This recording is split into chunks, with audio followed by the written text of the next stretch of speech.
You are watching Frankly Speaking Sports, live from Charlotte, North Carolina.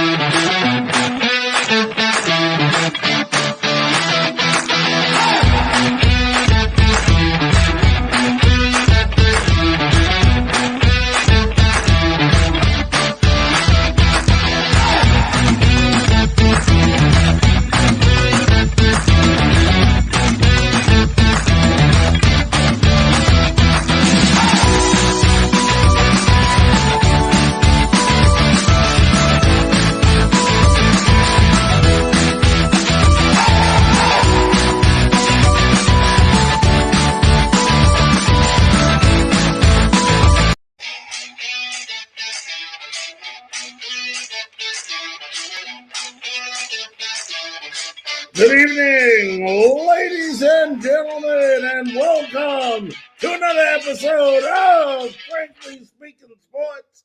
I'm your host, Larry Franken. Boy, is it a great night here tonight. What a show we have for you. We're going to go in. We're going to talk about the Carolina Panthers and the game versus the Cowboys. Then in about 25 minutes, we are going to have Legendary Sportscaster.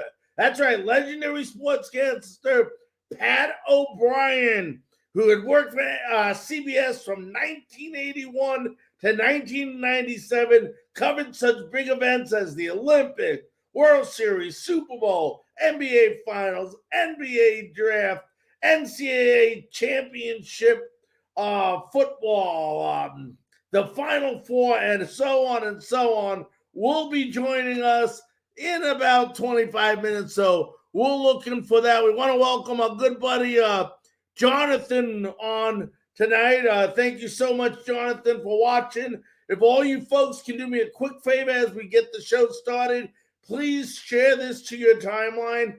I have not shared this with a lot of the groups tonight, and they will be shared after the show. But if you could go ahead, share this to the timeline now, I would surely appreciate it. What a great show we have for you tonight. Let me see if I can get all this up. Okay, and we're going to start off with the Carolina Panthers. Tough game yesterday. Lose their first game of the season. Moved to 3-1. Tied for the NFC South. And I say that again. Tied for the NFC South for first place with the Tampa Bay Buccaneers. They lost to the Cowboys in a game that, let's just put it simply. They were completely dominated. And I want to start off the show, first of all, by, actually, my good buddy, I was texting yesterday, Stephen A. Smith on Twitter. I was playing around, and I told him, I said, you must be crazy, Stephen, to think that the Dallas Cowboys are one of the top 6 teams in the NFL. And he said this before the game. He said this a couple of days before the game. I told him he was crazy. But I'm going to tell you something, folks.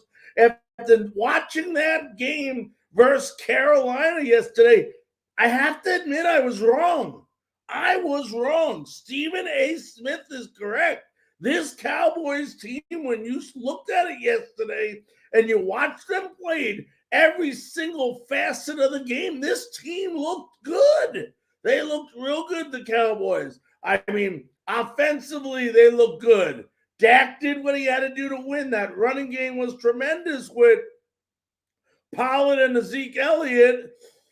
And then, of course, they have the weapons on the side with CeeDee Lamb and Amari Cooper. And their defense with Siggs was unbelievable, the defense they played versus the Carolina Panthers. Now, many things were noticeable yesterday about the Carolina Panthers. I want to start out by saying, folks, that, first of all, the reason why the Carolina Panthers lost yesterday had nothing to do with the refs, although the refs did make 2 terrible calls. They lost because they were matched up versus a team that was better than them. That team was better than the Panthers. That's why they won. And give credit where credit is due. This Carolina Panther team almost came back and, had a chance to, was looking for a chance to tie this game up, came within one possession. But the big problem with this team, if you look at that game and you break that game down, if you want to go clip by clip, film by film, or however you play by play, however you want to do it, that game was lost in the trenches. No doubt about it. Our offensive line was, the best way to put it was terrible. They were terrible. They were terrible in the trenches. They were terrible blocking for Darnold. Sam Darnold was sacked 5 times, 5 deflected passes. He was running for his life. Okay? And we'll talk a little bit about Sam in a minute. But when you look at that game, their defensive 4 was much better than ours. And their offensive line, the Cowboys, was much better than ours. This was the formula where, Hubbard was running well. Okay? Freeman was running well. And then they went away from the running game. Excuse me, folks. I apologize about that. Seems like whenever I come on, my throat does that. I don't know why. But when you go ahead and you look at this game, the offensive line was terrible. They weren't opening up holes. They stopped that. They weren't protecting Darnold. And this is going to be something that the Carolina Panthers personnel, and when I say personnel, coaches and above, front office, is going to have to fix it, and they're going to have to fix it now. If the guys they have on the team are not good enough to block for Sam Darnold, they need to go out and get some free agents that are available and solidify this offensive line. They are showing, and first couple games, the offensive line did okay. Now, we know they weren't playing top caliber teams like the Dallas Cowboys, but at the end of the day, this offensive line right now is a liability for the Carolina Panthers, and the only way to fix that is you either A, have to make a trade, or B, go out there and get some free agents that are available that are not playing right now, and I think that's what they got to do. This isn't something that you can wait to midseason or later to try to fix. This is something you need to go out and fix right now if you want to continue to be successful. You got to see where a major problem was when you played great teams. You played a great team, and believe me, the Cowboys are a great team. They're showing they are a great team. I would go as far as saying right now, fans, that I think the Dallas Cowboys right now, and I'm not talking past history, I'm not talking future history. I'm talking right now as of today, I think they're a better team than Tampa Bay Buccaneers. They look very, very good, and they look in sync. And we got to figure out some things yesterday that we still need to work on, okay? And believe me, one of them is not the quarterback. Our quarterback is fine. When you look at Sam Darnold and the way Sam Darnold played, yes, he made 2 mistakes. 2 mistakes in the third quarter, 2 interceptions, but he brought this team back. They were down by 3 scores, brought him back to within 1 score. He threw for 300 and something yards. He was 26 of 39. He had 2 running touchdowns and 2 passing touchdowns. And you people in North Carolina are complaining about Sam Darnold. Come on, folks. Wake up. This is nothing about Sam Darnold's at all.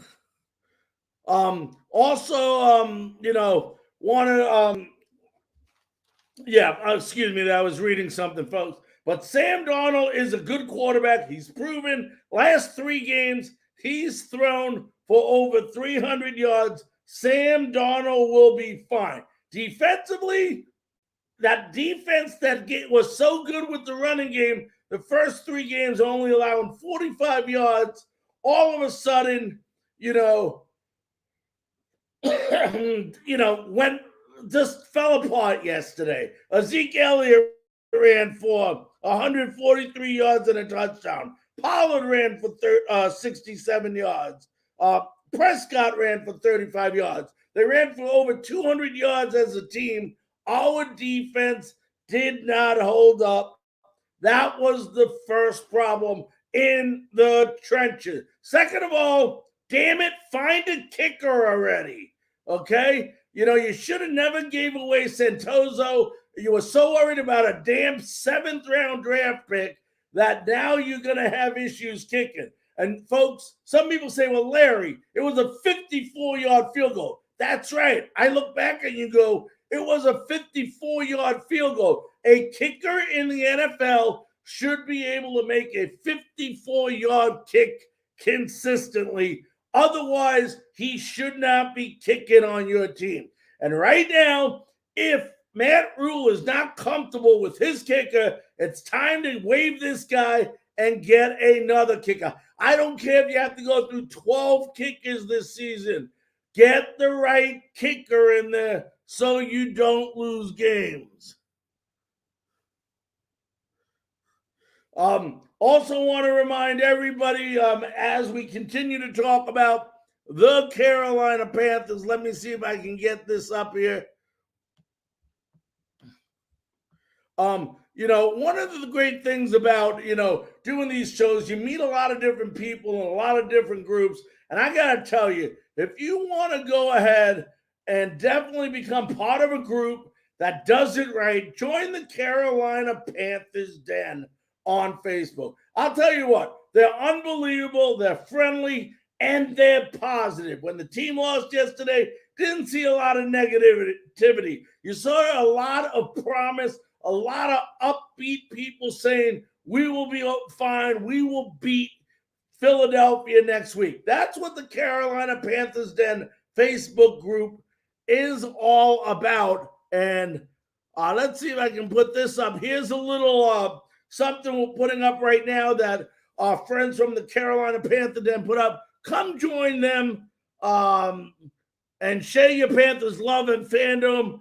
They are great. Click on the link that is under the comment section and join the Carolina Panthers Den for all the latest Carolina Panthers news, updates, and player information.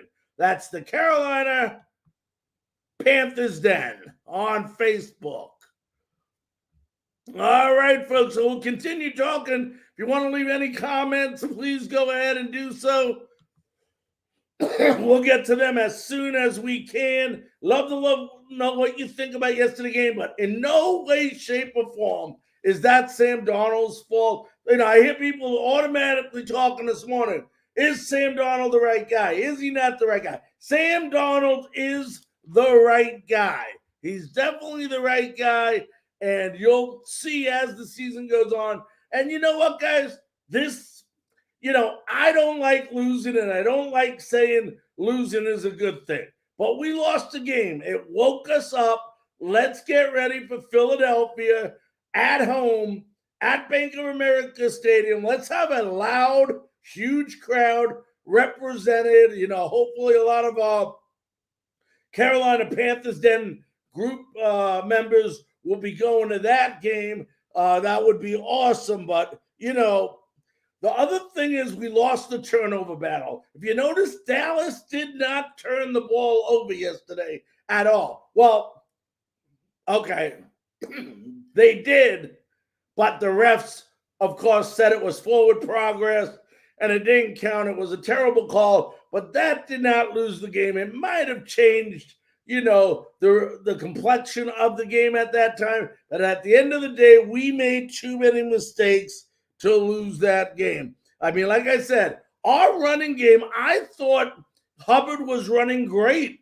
I thought Freeman was doing great. I thought Smith was catching the ball out of the backfield well. But what happened for some reason is we went away from that.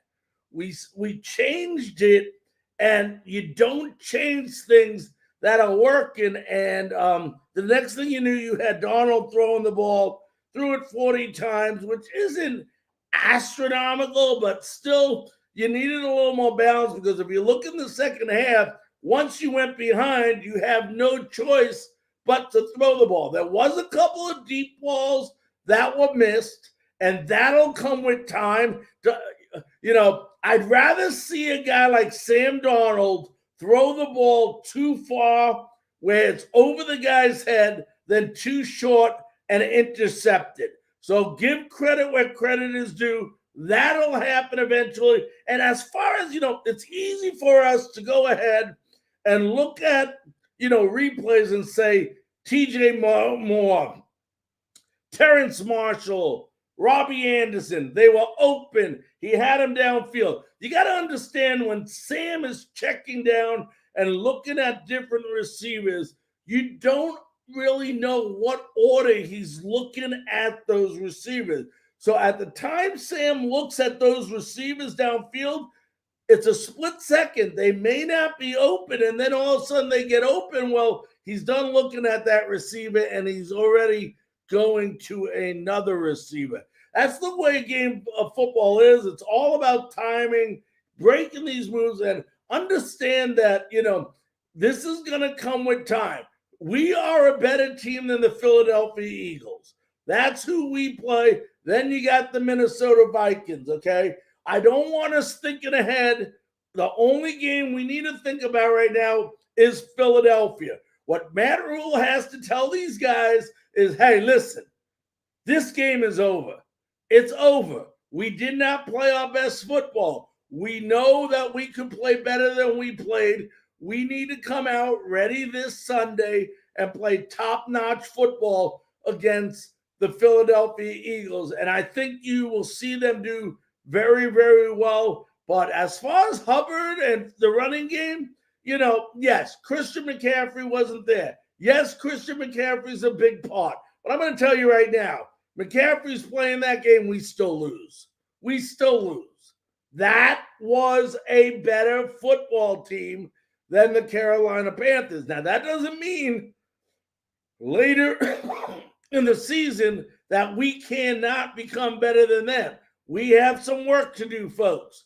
These offensive line coaches and defensive line coaches need to go ahead, and they need to get this team back where it was. Now, also, I don't know if you noticed, but the one thing I noticed on the defensive side of the ball yesterday is that there was a lot of missed tackles.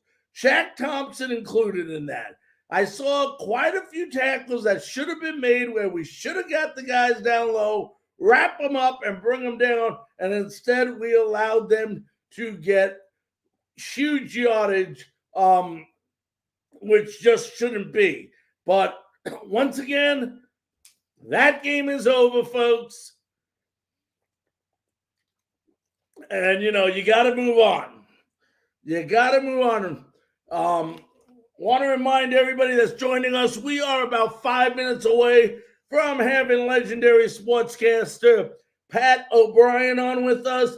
Pat was with CBS for 16 years in the 80s through the late 90s, covered almost every major sporting event, including the Olympics. So it's going to be one heck of an interview. A reminder tomorrow night, College Football Tuesday. Zach McKinnell and myself will be joining you on all of our Frankly Speaking Sports Network, as well as Tobacco Road Sports Radio. Our special guest tomorrow will be former NFL and college football coach. I think he's been in coaching now 40 years. Ray Sherman will be joining us. And then on Wednesday on Frankly Speaking Panthers, what a show we have for you on that day. Just making sure right here. As we go, Scott Grayson will be joining us. Beat writer for an anchor for the Philadelphia Eagles will be joining us to break down this week's upcoming game between the Eagles and the Carolina Panthers. Folks, let's go ahead and take a quick 15-second station break to allow our stations to identify themselves.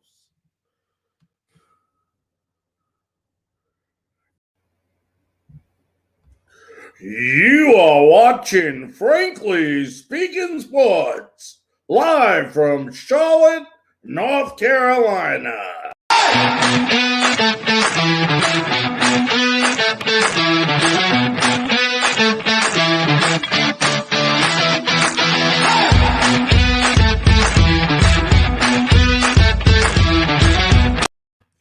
Welcome back to Frankly Speaking Sports. And ladies and gentlemen, we're about 4 minutes away from Pat O'Brien joining us.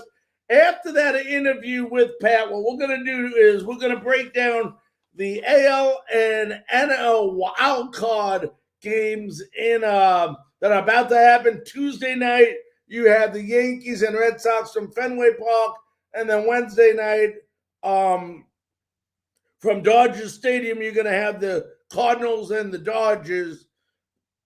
What should be two heck of a wild card playoff games.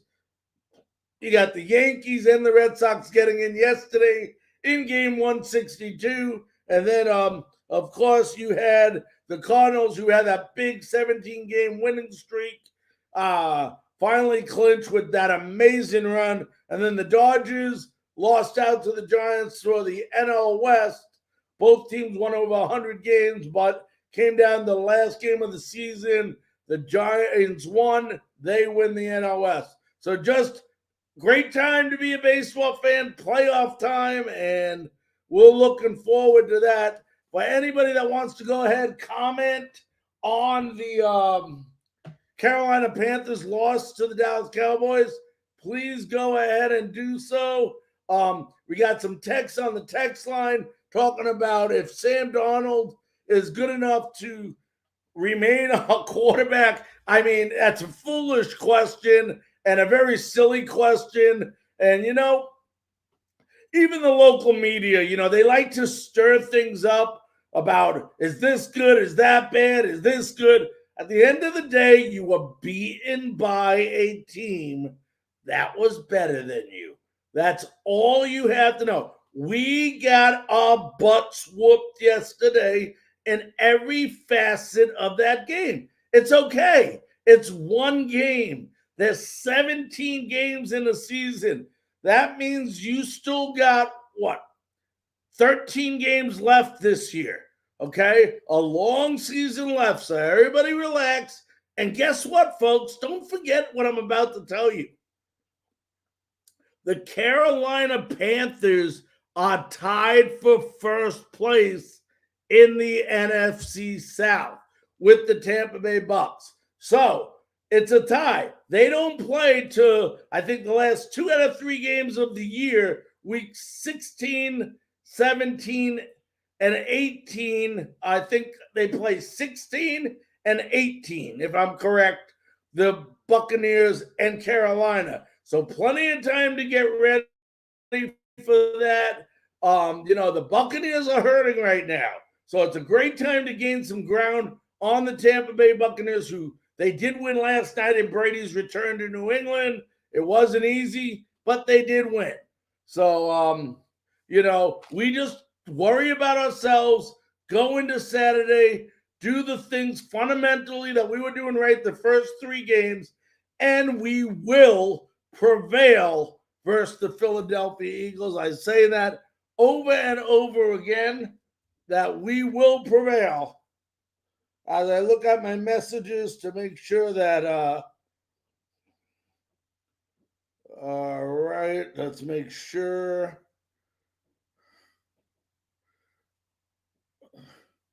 All right, I just wanted to make sure there's no comments from our guest. We should be about a minute away from having Pat O'Brien, the legendary sportscaster, joining us. So he should be on momentarily. So we will bring you that interview as soon as he joins us. We don't want to go ahead and start with the AL and NL and break them down, the wildcard games, then be interrupted in the middle. So we'll save that for after the interview. But Folks, like I said, and I know I sound like a broken record, okay, we didn't play well yesterday. We will play well, come out. That's the coach's job. Look at the film, study the film, use examples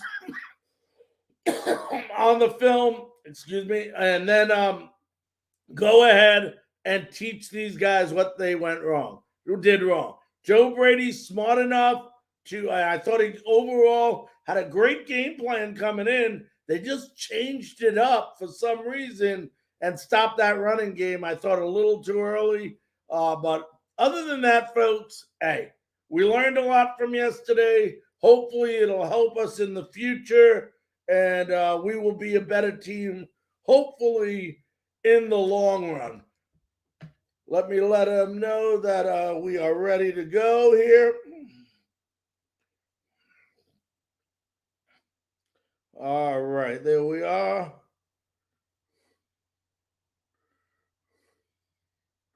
Whoops, so what am I doing? All right. So we're waiting a few more minutes for Pat O'Brien, former CBS Sportscaster, who should be on momentarily with us. Once again, fans, we are, if you're not a member of our YouTube channel, we show all the recordings of our previous shows and live shows on our YouTube channel. If you look at the bottom of the screen, you'll see it says, go to our YouTube channel. It's free, and you can watch all our shows by going to Frankly Speaking Sports on YouTube. Also in the screen, talks about our Twitter account. And people say, Larry, what's the difference between your Twitter accounts, all these accounts you have? You get the most updated, fastest updated news on Twitter. We have some of the greatest insiders working for us in every single sport, from NASCAR to baseball to basketball to football to hockey. We have people all over the place gathering information and going ahead and communicating it to us. And then we immediately communicate it on Twitter to you. So if you have a Twitter account and you love sports, it's definitely an account you want to, become a member of. It's at Larry Frankus. It's in parentheses on our screen. At Larry Frankus. It's with the US at the end. Join our Twitter account today. Ladies and gentlemen, we are hopefully any moment should have Pat O'Brien on. Let me find out what's going on here.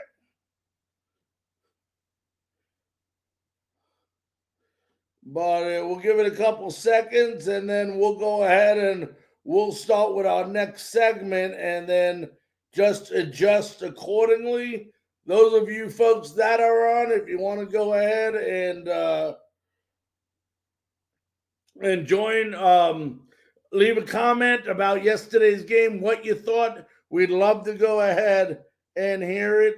Like I said, we're just supposed to have any moment. We should have Pat O'Brien on.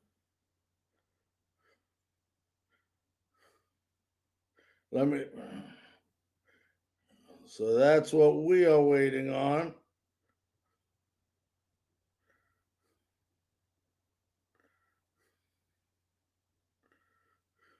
So let's hope that we just sent him a message. So hopefully we'll go ahead. But I'll tell you what, when you talk about a guy, and hopefully Pat will be with us within a couple of moments, but here's a guy that's called 6 different Olympics, I believe, 2 at CBS, 4 with NBC. He's done World Series. He's done a Super Bowl. He's done a football championship in the NCAA, done an NBA Final Four, done March Madness. I mean, you just keep naming all the big events that happens in sports, and this guy has been around it. So I'm really hoping that he'll be on within the next couple minutes, because this should be one heck of an interview that I'm looking forward to do. So we are definitely looking forward to that. And as I wait to see, all right, so hopefully he's coming on right now. Let's see where. All right. So we'll give it a couple seconds. It looks like he's trying to get on right now. But once again, for those fans that on different platforms, on Facebook, on Twitch, on YouTube, please go ahead, leave comments. We're not doing a call-in right now because we're expecting to do an interview any moment. We probably will open up the phone lines a little bit after the interview if we have time. I know a lot of people have a lot of things they would like to probably ask, but we're going to go ahead and have this interview momentarily. But, we'll go ahead and start a little bit with, for those of you folks that, baseball season, one of the greatest times of year in baseball, obviously, is the playoffs. I mean, the regular season ended yesterday, game 162. Finally over. Now you got the playoffs. The Tampa Bay Rays won the AL East. The NL East was won by the Atlanta Braves. So, you're looking at a couple of series now. The wild card starts in the American League. We'll start it off Tuesday. They'll start off Tuesday in Fenway Park. It's a one game. You win, you're in. You lose, you're out. And it's going to be Coles versus Eovaldi. Jared Cole versus Nathan Eovaldi. What a great pitcher matchup. You would expect nothing different in a playoff game. Cole is 16-8 this year, 3.23 ERA, where Eovaldi is 11-9 with a 3.75 ERA. But when you look in postseason, Cole is 8-4 with a 2.68 ERA. Then you got Eovaldi, which is 2-1 in playoff games. But both these teams have explosive offense. Everybody knows about the Yankees. Aaron Judge, 39 homers. Giancarlo Stanton, 35 homers. You got Gallo. You got Odor. You got Rizzo. You got Sanchez. Lots and lots and lots of power. Then you look at the Red Sox, and what a year Rafael Devers had. 38 homers, 113 RBIs. Hunter Renfroe gets released by the Rays, goes ahead to Boston. It's 31 homers and has 4 RBIs shy of 100 RBIs with 96. You got Martinez, you got Schwarber, you got Delbeck, you got Bogarts. I mean, both these teams are stacked. Both these teams should do well, but this game is in Boston. That place is going to be rocking come tomorrow night in Boston. And then on Wednesday, you move to the National League where you have the Cardinals and Dodgers. Cardinals go on a 17-game winning streak towards the end of the year. Unbelievable to push into that wild card race and win the second wild card spot. You're going to have Adam Wainwright, who was 17-7 on the year with a 2.89 ERA, going versus Max Scherzer, who was 15-4 with a 2.46 ERA. Scherzer is 7-5 in the playoffs. Wainwright 4-5, but both these teams. I mean, the main difference between these two teams is the Cardinals have done it without any real stars. Yeah, you got Arenado, but how about Tyler O'Neill? 34 homers, 80 RBIs. You got Arenado. You got Goldschmidt. You got Yadi Molina. What a great, great team this is. I got to see this team early in the year when they played Miami. I think one of the first series of the year. This is a good, scrappy young team. No huge names on it, but when you go over to the Dodgers side of things, and everybody knows about the terrific pitch the Dodgers have, but how about the Justin Turner, 27 homers, Mike Muncy, 36 homers. You got Mookie Betts, you got Albert Pujols, you got Bellinger, you got Corey Seager, here's another good team in the NL that it's just going to be two unbelievable games. And you hate to see the Dodgers. Let me see if I can pull the Dodgers up real quick here.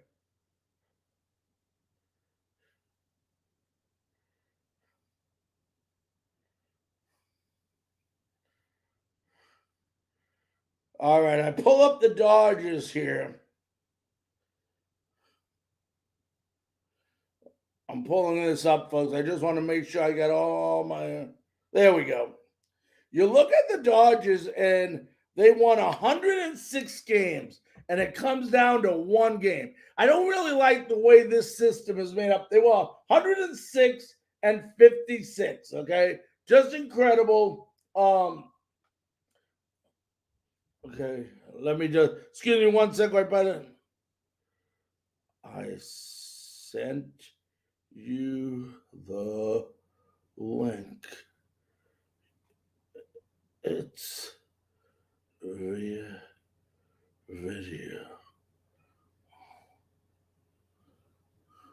All right, that was Pat texting me. He should be on momentarily.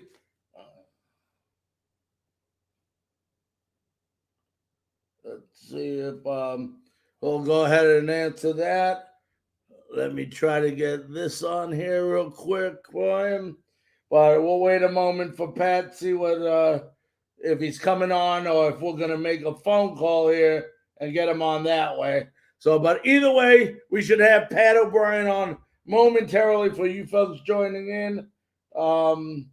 He's texting me back right now. That's the only thing sometimes that gets a little difficult when you're by yourself here and you have to also talk to the individual that's coming on. So sometimes it gets a little, gets a little busy for me on here, but we'll get this on and we'll see. Hopefully he'll be on any moment. But for those of you joining in, just hang in there. I know a lot of you are watching on Facebook tonight. On YouTube because Facebook was down.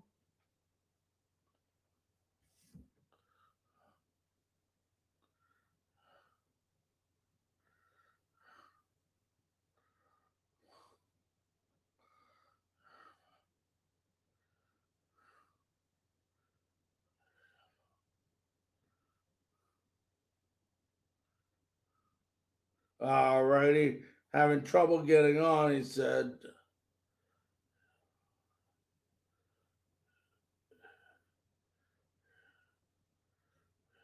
Direct.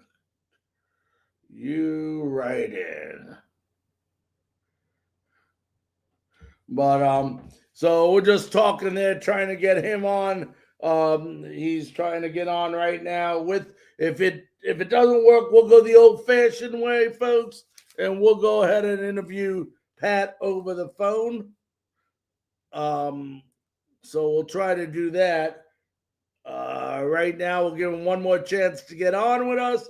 But, there was a couple of games yesterday, folks, that also I want to make sure that we talk about. How about the New York Jets? With Zach Wilson bringing the team back over the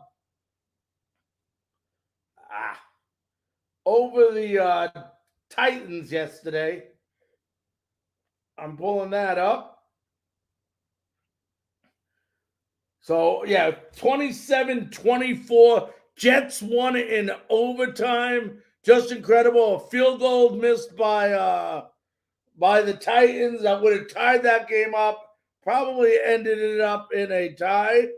But, that was a game. The Raiders and Chargers are playing right now. All right, what's going on here?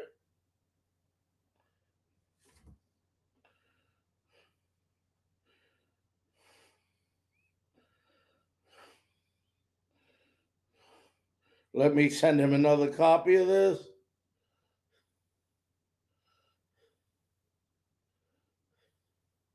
There's a link.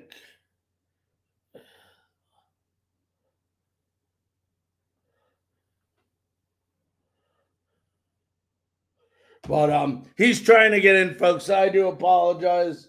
But But, that was one of the games. And how about the Giants winning? The New York Giants, let's see that one here. They beat the Saints 27-21. So that was another game. The Bengals over the Jaguars, no surprise there. The Colts, everybody expecting the Dolphins to be the team to beat this year, but they're not doing too well. The Browns won a close one. The Chiefs beat the Eagles. We knew that would happen. The Seahawks over the 49ers. And once again, the Pittsburgh Steelers lose. So, just some, you look at some of those games and you had to be happy for Zach Wilson. I mean, if you look at Zach Wilson yesterday, he had a very bad first half. But let me go ahead and see if I can get Pat to give me his number. We'll call him. I do apologize about this, folks.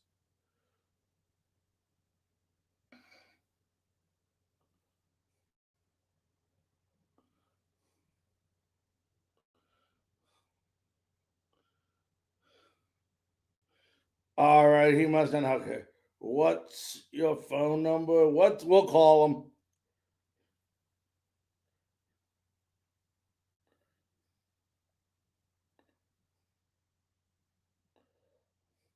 We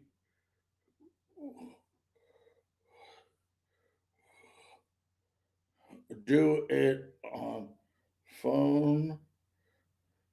Try one more time.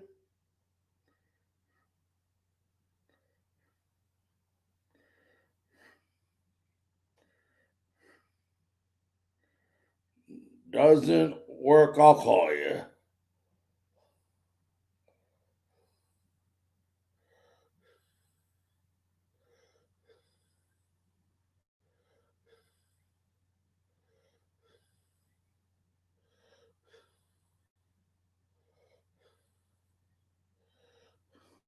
Might need a computer.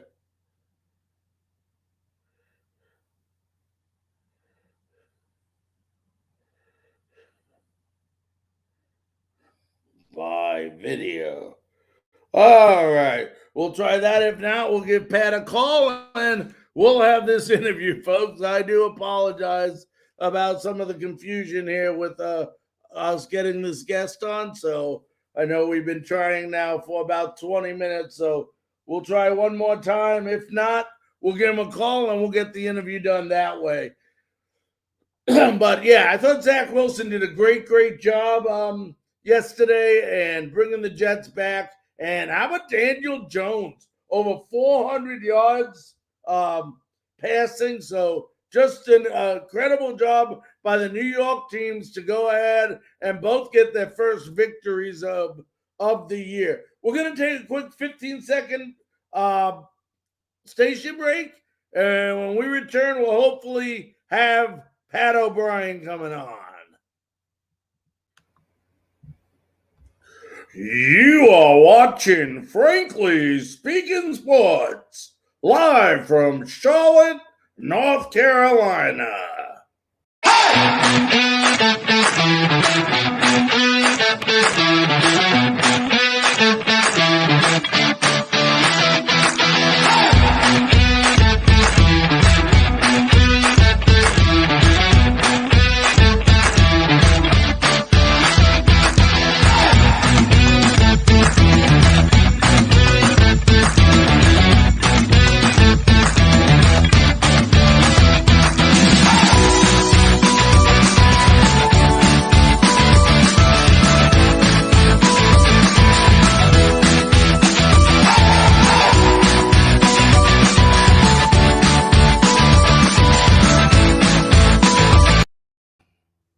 Ladies and gentlemen, welcome back to Frankly Speaking Sports. We're hopefully just moments away from having Pat O'Brien live, just having some difficulty he is having getting connected with us. So we do apologize about that. I know all of you know that earlier today, Facebook had a major outage, so I'm not sure that has anything to do with it, but hopefully we'll either have him on via the telephone or we'll have him on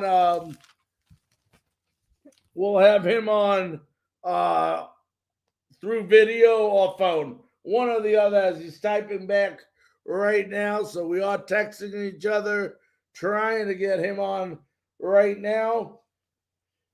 You know, like I said, we can go ahead. We'll do it by phone if we have to. I'm just waiting back.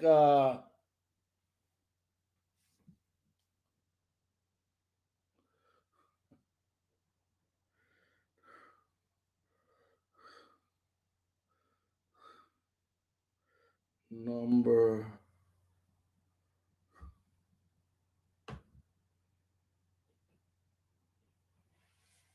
But anyway, we'll go ahead. He'll give me his number and we'll give him a call here. Just waiting for his number to come back, folks.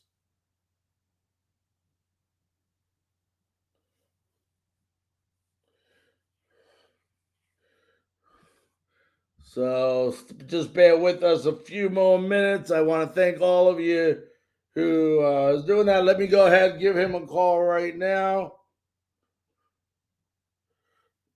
And we'll go ahead and do this.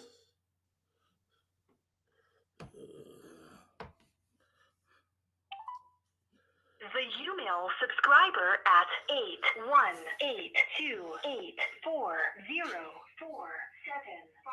is currently All right, we'll try it again. The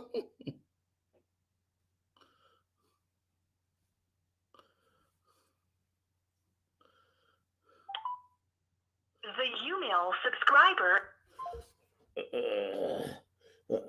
I tell you what.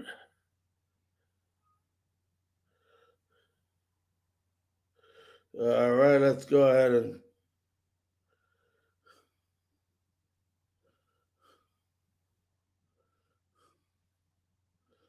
All right, well, here we go, folks. The email subscriber at 81828404755 is currently All right.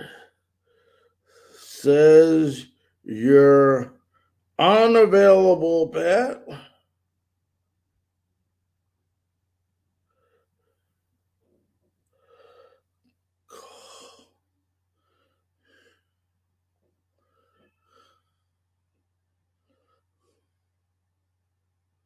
All right, I told him to give me a call.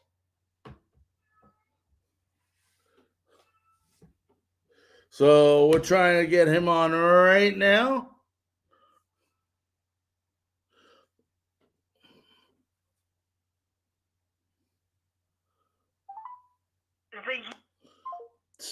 Anyway, folks, I do apologize about this tonight for all of you folks that have been trying.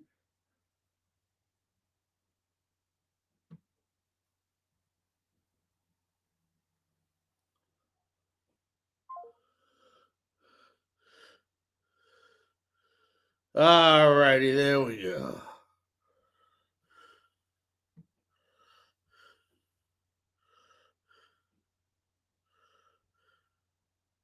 We'll see if, there we go. All right, ladies and gentlemen, it is my great honor, thrill, and pleasure to have on the Frankly Speaking Sports Hotline. We are proud to have former CBS Sportscaster from 1981 to 1997. Let's welcome in Pat O'Brien. Pat, how you doing tonight? Yeah, was it that long? Goodness gracious. I tell you what, I was in high school. Well, so was I. Well, listen, sorry about okay? Yeah, sorry about the difficulty of getting you on here, Pat, but we're glad we do have you on. Not sure what was going on with the video link, so I do apologize about that. For sure, it might have been on my end too. persistence. But anyway, here we are. Well, Pat, let me ask you this, my friend. I know you covered, many, many Olympics in your career. Let me ask you, not only have you covered Olympics, but you covered all big sporting events. How does covering the Olympics compared to like the NBA Finals, the World Series, the Super Bowl, how much more is into covering an Olympics than one of those big American sport events? Well, the only thing, a great question. The only thing about covering American sports is you always get to a game 7. That's always, if you can get to a game 7, that's always a big thing. But the Olympics is worldwide. So the preparation is a little different. Although I cheated a lot, but the preparation is a little different. But you just got to know a lot more things. Now, let me ask you this. Did you have a favorite sport? I mean, you covered basketball, football, baseball. I think you even covered tennis, if I'm correct, at one time. Actually, I did a lot of tennis. I did the U.S. Open many years. Right. That's what I thought. I mean, I remember the great McEnroe Connor era, where those guys just kept going at it. Which sport did you like the best? Well, I liked the U.S. Open because I'd spend my summers in Nantucket. And I'd go right to New York and do the U.S. Open. But don't forget Martina and Christie, too. I mean, those are great, matchups. But McEnroe and Connors and those guys were good. Then Linville came along, and it was great. The U.S. Open was fantastic. Now, what was one of your favorite memories of any event that you ever covered, Pat? Well, it's got to be the NBA because I did that longer than anybody and longer than anything. So I guess Magic and Bird and Kareem and all those guys, Dr. J, getting to know those guys and having it on every week. Now, let me ask you this. You became like the face of TV from, the early 80s all the way through, the mid-2000s. I mean, everywhere you looked, Pat O'Brien's face was, whether it was, sportscasting on the Insiders or whatever show might be. Let me ask you this, and it may sound like a weird question, but did fame make you a better person, or did it make you, in your eyes, a worse person? What a question. I mean, I don't think you call it fame. I think you call it just being on a lot. No, I couldn't help it. That was my job. Popularity, maybe a better word? If what? Maybe popularity, it might be a better word. Yeah, I'm not sure I was that popular, but I mean, people watch, so that's a good thing. But, I mean, it was a job. I mean, people don't realize, they say, well, what was it like? It was a job. It was a job, and I loved it, by the way, but it was a job. Now, is it tougher, do you think? Now, you've been out of the sportscasting for a little while, but is it tougher today to be a sportscaster because of the sensitivity of the audience compared to the sensitivity that wasn't there when you were doing it? Well, it was sensitivity. I just knew how to handle it. Today, people are just too picky's not the word. They're just too critical today. And if you don't do things the way they want them done, and they get pissed off. I'm sorry, they get upset. Can I say pissed off here? I guess I can. Yes, you can. But they get upset, and that's no fun. That's how it's changed. Well, Pat, I bring up a couple of situations, and I'd love to get your opinion on them. I bring up first one, and I'm going to bring them all together. Rachel Nichols, who was on ESPN for a while, doing the basketball shows and stuff, big-time basketball sportscaster, says something about how she doesn't want to lose her job to somebody because of diversity. She would rather, if it's because they're better than her, it's one thing, but she doesn't want to lose it just because of the color of their skin. Stephen Smith comes out and says that Ohtani from the Angels wouldn't be a good fit as the face of baseball because he doesn't communicate in English, only Chinese he speaks. And then you get Jack Morris, most recent, maybe talking about, here we are, we're in trouble, and he used a Chinese voice just, from an old phrase commercial that's saying ancient Chinese secret when Otani came up. These are things that maybe I'm wrong, maybe I look at it different, but I don't think was that terrible and was nothing wrong with what they said. They were giving you, especially Stephen Smith and Rachel Nichols, they were telling you, hey, listen, I don't think it'll be phased because of a communication gap. I don't think it'll be great because people who deserve job based on the merits and, whether they're qualified or not, why do people are so critical of what they say when there's really nothing wrong with what they say? I worked for David Brinkley. Remember him? Yep, I sure do. Yeah, for many, many years. And he said to me, you know what? What you can't fight is jealousy. He said, people get jealous of you, your position, or not me, but your position, what you do, why you do it. And you can't fight that because you can't stop their feelings.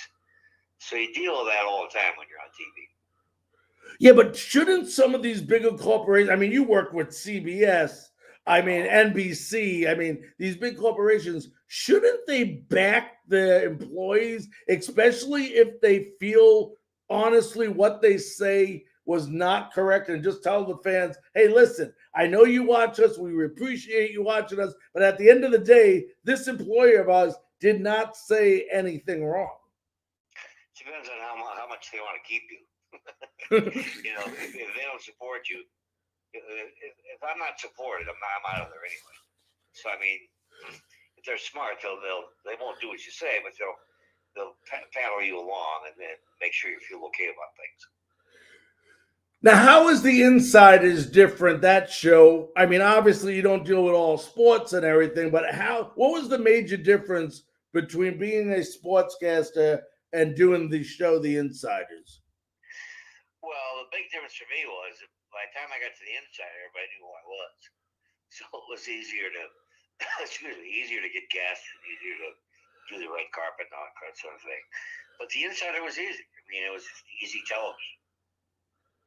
Now, I know you wrote some books, and I know, it's no secret that at one time you had an alcohol addiction. How did you learn to face that, and what would you tell other people, whether they're in your field or not in your field, that are having a similar issue? What advice would you give them? Well, first of all, your question's kind of wrong. I didn't have an addiction. I just drank too much. Okay. That's just a difference, by the way. And I was able to stop. An addiction, you can't stop. So what was the question again? Okay, how did the issue that you were having with alcohol of not, of drinking heavily, how would you, I know you started to do speaking engagements, getting involved, helping other people. What are some of the things that you're trying to relate to these people to help them? Well, it never really harmed my career. I drank a little bit. I didn't have an addiction to anything. Excuse me. But, and you help as many people as you can. I still do. I'm dying of fever here. Go ahead. Oh, no, I'm sorry. I was letting you go. And my question to you was, and I was going to get to the next part of it, was that do these companies, because I speak to a lot of people on this show, especially athletes, Pat, that have, whether it was that played football, that get into, drugs, and some get into alcohol. Does these companies do anything to help people like yourself out if there is an issue, or do they rely on you to seek your own help? Well, what issue are you claiming I had? Well, I'm not claiming you had an issue. I looked at some of your books and material, and it's said, I was looking at that you went into rehab for 40 days. Well, that's not an issue. If you go get help, that's not an issue. Right. All I'm asking is that did they offer you help when you needed it, or were you on your own? I don't understand the question. Maybe I drank too much. I got my own help. I went to rehab and came out. I'm fine. Let me ask you about something about back into sports here. Don't change the subject. Let's let's finish this one. What's your point on the other thing? No, I'm just wanting to know how you are helping other people. I was trying to show people how much that Pat is giving back on helping people who had a similar situation that you had. That's all. I don't know what situation you think I had, but I help a lot of people. Yeah, I mean, that's what you do. I mean, I've been through it, and I came out of it, and I'm fine, and I help a lot of people. Help people in rehab. I went to rehab and helped people. I did a lot of work on that. Now, do you like the way today sports is evolving and changing, like the game of baseball with all these rule changes that are going on? And or do you like it how the game was better when we were kids? We were kids a while ago. I liked it the way it used to be. I like it now. I think if rules get in the way, people, worry about how they walk up to the plate and all that kind of crap. It gets in the way. But it used to be great. And in fact, it still is. It's just better not to have everything get in the way of it. Now, also, Pat, what are you doing these days now? I mean, are you still into any type of broadcasting? I do a little bit, but I don't do much. I spent my life doing that. And I'm writing another book, my third. And my life's pretty damn good. Well, that's good. Now, when's the book coming out? I don't know. I'll let you know. My third, and I enjoy doing that. I enjoy writing. And, I raised my son. My son's in his 30s, and we hang out a lot. My life's really good right now. Now, do you still watch all the different sports, Pat? I know you're a sportsman, so I would assume you do. Absolutely. What do you think about, you got the baseball playoffs coming up right now? Who are you looking, or who do you think has the edge on going all the way? I'm always a Yankee fan, and I'm always a Minnesota Twins fan. So, I'm from the Midwest, and the Twins are my team. Then, of course, I'm working in New York. I'm always a Yankees fan. So it sounds boring, but that's what I am. Well, they got a tough game tomorrow versus Boston. How do you think they fare? There's nothing better than Yankees Boston. I mean, there's nothing better than those games. Correct. And that's in Boston, right? Yep. Yeah. Those are great games, Those are great games. And even without the huge big names like it used to be when I was doing that, they're just great games. It's just fun to have those two organizations meet each other. Yeah, I'll tell you what, some of the best games, I still remember 78 like it was yesterday when Bucky Dent hit that homer over the monster. I was there. The Bucky Dent homer was one of the great moments in sports. Yeah. Yes, it was. It definitely made his career. But listen, my friend, I am sorry that we are running out of time. We started a little bit late. I apologize about that, but I want to thank you so very much for joining us on Frankly Speaking Sports this evening. Call again anytime. If I get the message on time, I'll call in at a better, more proper time. Not a problem. Thank you so much, Pat. Be safe. All right, buddy. Good to talk to you. That was Pat O'Brien, Legendary Sportscaster for CBS Radio. I'm sorry, for CBS Sports. Ladies and gentlemen, I'm sorry we ran quick on time there. I want to apologize for getting started later for all those people who were waiting, but we did get Pat on. I'm glad we did. Want to thank you all. Remind you, tomorrow night, College Football Tuesday. Myself, Zach McKennell, will both be previewing what's coming up this weekend, what happened last weekend. We'll be joined by former coach, NFL and college football coach, Ray Sherman. We'll see you tomorrow night on College Football Tuesday. Good night.